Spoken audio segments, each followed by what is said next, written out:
नमस्कार दोस्तों, मैं केशव खेरा। आज मैं आपको तीन धमाकेदार 20,000 के अंदर के बजट के स्मार्टफोन्स का एक छोटा सा स्पेसिफिकेशन बेस्ड कंपैरिजन दिखाने वाला हूं। अभी कुछ दिन पहले मेरे कई सारे जो फ्रेंड्स हैं, मेरे दोस्त लोग, मेरे यूज़र्स जो हैं, जो मुझे फॉलो करते हैं, मुझसे पूछ रहे थे कि सर 20,000 के अंदर कौन सा फ़ोन लेना चाहिए, क्योंकि मोटोरोला ने भी अपना नया स्मार्टफोन भारतीय बाजार में लॉन्च कर दिया जिसका नाम है मोटो वन फ्यूजन प्लस।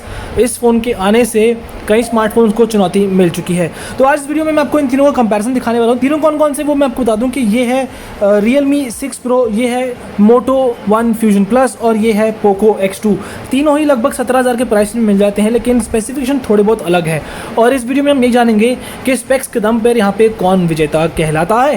तो चलिए सबसे पहले डिस्प्ले की बात कर लेते हैं। तो भाई लोग, आप देख लीजिए कि तीनों में सबसे बेहतर डिस्प्ले कौन सा लग रहा है। ऑब्वियस सी बात है मोटो वन फ्यूजन प्लस का, क्योंकि पूरी तरह से बेजललेस है, कहीं भी बेजल्स आपको नहीं दिखाई देंगे। नीचे चिन भी देखेंगे तो तीनों के सेम है, चिन का साइज़ बराबर है, पर यहाँ पे बेजल्स बहुत कम है और कहीं पर पंच होल भी नहीं है। जबकि Realme 6 Pro और यहाँ पे जो है मेरे पास Poco X2, इसमें दोनों में आपको कॉर्नर पर डुअल पंच होल मिल जाता है। इसकी वजह से थोड़ी सी डिस्ट्रैक्शन तो होती है, लेकिन यहाँ पे कोई भी डिस्ट्रैक्शन नहीं होगी। पूरी तरह से बेजललेस स्मार्टफोन बनाया है, पॉपअप कैमरा वाला फ़ोन है, इसलिए बेजललेस कंपनी से बनाने में कामयाब हो पाई है। वहीं डिस्प्ले की बात करें तो Realme में मिलता है 6.6 इंच का फुल HD प्लस रेजोल्यूशन वाला IPS LCD डिस्प्ले, मोटो मिलता है 6.5 इंच का फुल HD प्लस रेजोल्यूशन वाला IPS LCD डिस्प्ले और Poco X2 मिलता है 6.67 इंच का फुल HD प्लस रेजोल्यूशन वाला IPS डिस्प्ले। अब तीनों में IPS डिस्प्ले है, इसलिए इनके जो फिंगरप्रिंट सेंसर है वो डिस्प्ले के अंदर नहीं बल्कि बॉडी में है। वो मैं आपको दिखाता हूँ कहाँ पे है। लेकिन यहाँ पर अब अगर आप देखेंगे तो कॉम्पैक्ट जो है वो मोटो है, क्योंकि 6.5 इंच के साथ आता है तो अच्छी ग्रिप आपको देगा, हैंडी होएगा। लेकिन बाकी जो एडवांटेज है वो इन दोनों फ़ोन के पास है। Realme में आपको 90 हर्ट्ज़ का स्क्रीन रिफ्रेश रेट मिलता है with gorilla glass 5 protection on top of it, जबकि पोको में आपको मिलता है 120 हर्ट्ज़ का screen refresh rate with gorilla glass 5 on top of it. तो यहाँ पे मोटो भले ही कॉम्पैक्ट हो और फुल स्क्रीन स्मार्टफोन हो, लेकिन इसमें आपको जो स्क्रीन रिफ्रेश रेट है वो एक रेगुलर स्मार्टफोन वाला ही मिलता है। प्लस किसी गोरिल्ला ग्लास की प्रोटेक्शन के बारे में कंपनी ने जिक्र नहीं किया है। तो बेनिफिट थोड़ा सा जो है वो अगर हम देखेंगे तो फीचर वाइज Realme और पोको के पास जाता है, लेकिन कॉम्पैक्ट डिज़ाइन और लुक वाइज अगर देखेंगे तो वो तो मोटो बाजी मारता है। तो अब आप बताइए कि आपको फीचर लोडेड डिस्प्ले चाहिए या कॉम्पैक्ट स्मार्टफोन चाहिए जिसका डिस्प्ले पूरी तरह से बेजललेस हो और पॉपअप आपको कैमरा मिल जाए, जो कि काफ़ी स्टाइलिश है। अब हम स्टाइल की बात करें तो डिज़ाइन में ध्यान देना ही पड़ेगा। पीछे से पलट लेता हूँ तीनों फ़ोन को, पीछे दिखाता हूँ बैक पैनल कैसा है। तो यहाँ पे देखिए तीनों ही स्मार्टफोन बेहतरीन है। यहाँ पे मैं किसी को भी आगे पीछे नहीं कह सकता, आपकी चॉइस है, आपको कौन सा पसंद आ रहा है। आपको मैंने फिंगरप्रिंट सेंसर की बात की तो बता दूं कि Realme में आपको मिलता है इधर राइट साइड पर पावर बटन के साथ में फिंगरप्रिंट सेंसर है। पोको में भी सेम दिया गया है, पावर बटन के साथ ही फिंगरप्रिंट सेंसर है, लेकिन मोटो में पीछे दिया गया है, देख सकते हैं कि M मोटो लोगो भी है और फिंगरप्रिंट सेंसर दिया गया है। कैमरा प्लेसमेंट अलग अलग है, यहाँ पे एकदम चिपका हुआ है कैमरा, यहाँ पे अलग से 4 कैमरा, 3 साथ हैं, एक अलग है, यहाँ पे सेंटर में दिया गया। तो लुक वाइज आप पर्सनल चॉइस है, आपको कौन सा पसंद आता है आप मुझे बताइएगा। मुझसे पूछेंगे तो लुक वाइज थोड़ा एडवांटेज जो है वो पोको के पास है, थोड़ा ज़्यादा अच्छा लगता है देखने में, बट आपकी अलग चॉइस हो सकती है। मैं ऐसे कुछ आपको पुश नहीं करूँगा कि पोको को ही आप प्रीमियम माने। पर यहाँ बता दूँ कि Realme और पोको में दोनों में बैक पैनल पर भी आपको गोरिल्ला ग्लास 5 की प्रोटेक्शन मिल जाती है। जबकि अगर देखेंगे तो मोटो में प्लास्टिक बैक पैनल दिया गया है। तीनों में टाइप सी पोर्ट है और तीनों में 3.5 ऑडियो जैक है। दिखा देता हूँ, ये रहा टाइप सी पोर्ट और ये देखिए इसका भी टाइप सी पोर्ट है 3.5 ऑडियो जैक के साथ। तो यहाँ पे कोई कमी नहीं है मोटो में, बस डिस्प्ले में भी गोरिल्ला ग्लास की प्रोटेक्शन नहीं मिली और बैक पैनल में भी गोरिल्ला ग्लास प्रोटेक्शन नहीं मिली। तो ये थोड़ा सा यहाँ पे जो मोटो है इनके सामने कमज़ोर पड़ रहा है। पर पीछे प्रोटेक्शन हो ना हो ज़्यादा फ़र्क शायद आपको नहीं पड़ेगा, क्योंकि आप कवर लगा के अगर फ़ोन यूज़ करेंगे तो ज़्यादा आपको प्रॉब्लम नहीं होगी।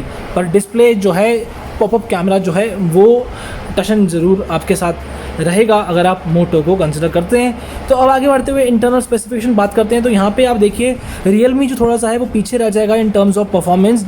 अगर हम बात करें Realme की तो उसमें मिलता है Qualcomm स्नैपड्रैगन 720G चिपसेट, जिसमें आपको 6 GB रैम के साथ 64 GB की इंटरनल स्टोरेज मिलती है एज अ बेस वेरिएंट। वहीं मोटो की बात करेंगे तो इसमें मिलता है Qualcomm स्नैपड्रैगन 730G चिपसेट और इसमें 6 GB रैम के साथ आपको 128 GB की इंटरनल स्टोरेज मिलती है एज अ बेस वेरिएंट।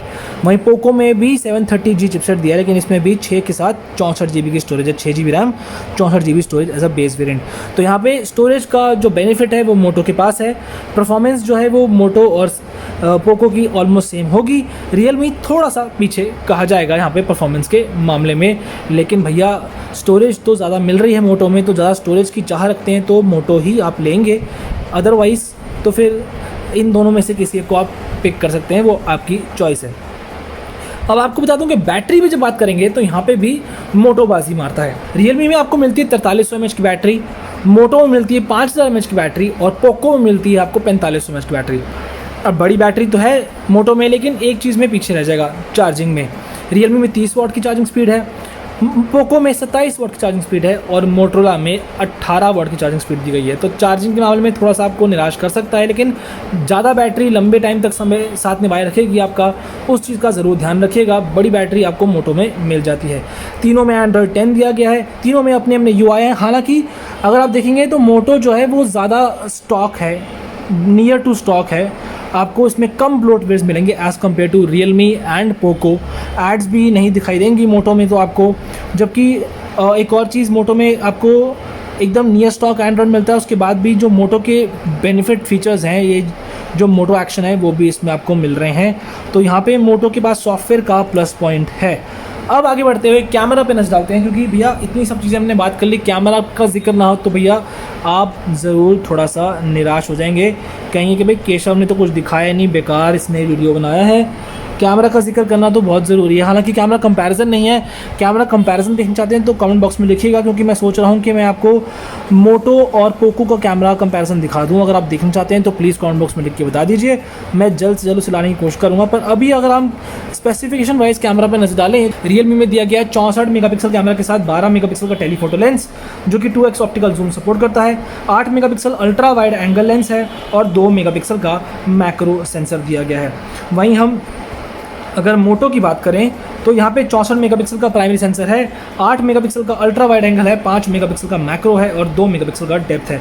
तो देख सकते हैं कि मैक्रो फोटोग्राफी थोड़ी बेटर होगी मोटो में, क्योंकि ज़्यादा रेजोल्यूशन का सेंसर दिया गया है, तो ज़्यादा डिटेलिंग कैप्चर हो पाएगी मोटो के फ़ोन में। और अगर हम यहाँ बात करें पोको की, तो इसमें मिलता है 64 मेगापिक्सल का प्राइमरी, 8 मेगापिक्सल का अल्ट्रा वाइड, 2 मेगापिक्सल का मैक्रो और 2 मेगापिक्सल का डेप्थ सेंसर। तो बैक कैमरा में एक एडवांटेज तो है यार रियलमी के पास, कि इसमें आपको टेलीफोटो लेंस मिल रहा है। बाकी ये दोनों जो है पोको और मोटो, दोनों का नाम सिमिलर साउंड करता है ना, मोटो पोको, मोटो पोको, पोको मोटो, पोको मोटो, तो दोनों का नाम सिमिलर साउंड करता है, इसलिए यहाँ पे इन दोनों फ़ोन में आपको टेलीफोटो लेंस नहीं मिलता। खैर ये जोक की बात है, ऐसा नहीं है कि नाम सिमिलर साउंड करता है इसलिए नहीं है, कंपनी ने दिया ही नहीं है। अब सेल्फीज़ की बात की जाए तो अगर हम सेल्फ़ी पे नज़र डालें, मैं आपको सेल्फ़ी दिखाता हूँ, तीनों फ़ोन की सेल्फ़ी बस ओपन करके दिखाता हूँ। यहाँ कैमरा बंद हो गया ऑटोमेटिकली, रियलमी का बहुत देर से ऑन था, इसका भी बंद हो गया, इसका ना बंद हो जाए इसलिए पहले इसे क्लिक कर देते हैं। अब बात करें सेल्फी की, तो यहाँ पे आपको बता दूं कि रियलमी में मिलता है 16+8 मेगापिक्सल का डुअल फ्रंट कैमरा, जबकि अगर हम मोटो की बात करेंगे तो यहाँ पे 16 मेगापिक्सल का पॉपअप कैमरा मिल जाता है। वहीं अगर हम पोको की बात करें तो पोको में 20+2 मेगापिक्सल का डुअल फ्रंट कैमरा दिया गया है। तो आप देखिए कि कुछ केस में रियलमी आ गया है, कुछ केस में मोटो आ गया है, तो कुछ केस में कौन सा आ गया है, पोको आ गया है। अब ओवरऑल एक स्मार्टफोन लेना चाहेंगे तो कौन सा लें वो मैं आपको अब खुल के बताता हूँ। अगर आप ज़्यादा फास्ट चार्जिंग वाला स्मार्टफोन चाहते हैं जिसमें आपको टेलीफोटो लेंस भी मिल जाए, जूम करें तो अच्छी फोटोग्राफी आ जाए, तो भाई लोग आपके लिए है रियलमी। अगर आप डिस्प्ले के लिए फ़ोन चाहते हैं कि अगर आपका कंटेंट व्यूइंग ज़्यादा है, ज़्यादा मतलब वीडियो व्यूइंग, वेब सर्फिंग ज़्यादा है, तो उस केस में आप ले सकते हैं किसको, उस केस में पोको X2 को ले सकते हैं, सेल्फी भी बेटर है इसमें। लेकिन अगर आप एक ऐसा स्मार्टफोन चाहते हैं जो कि डिस्प्ले भी डिसेंट हो, परफॉर्मेंस अच्छी हो, बड़ी बैटरी हो और स्टाइल भी हो, तो आप भाई मोटो को लीजिए, क्योंकि पॉपअप कैमरा आपके स्टाइल को ज़रूर एनहांस करेगा। तो आई होप कि यहाँ पे क्लैरिटी मिल गई होगी। कैमरास के लिए रियलमी जो फ़ोन है टेलीफोटो लेंस के साथ आता है, जल्दी चार्ज हो जाएगा। पोको X2 डिस्प्ले बहुत शानदार है, 120 हर्ट्ज़ की स्क्रीन रिफ्रेश रेट है, HDR का 10 का सपोर्ट भी है और सेल्फी भी अच्छी मिल जाएगी। मोटो लेंगे तो लुक्स बहुत मज़ेदार आने वाली, टशन मार पाएंगे पॉपअप कैमरा के साथ, बड़ी बैटरी भी और परफॉर्मेंस भी अच्छी मिल ही जाएगी। क्लियर है? क्लियर है तो प्लीज़ कमेंट बॉक्स में जल्दी से अपने वैल्यूएबल कमेंट्स दीजिए और लाइक ज़रूर ठोकिएगा। ठोको लाइक, जैसे कि सिद्धू जी बोलते हैं हमेशा कि ठोको ताली, तो मैं बोलूँ ठोको लाइक और जल्दी से इस वीडियो को शेयर कीजिए और हमारे चैनल को सब्सक्राइब करना बिल्कुल ना भूलें। Until then, this is Keshav Khera signing of.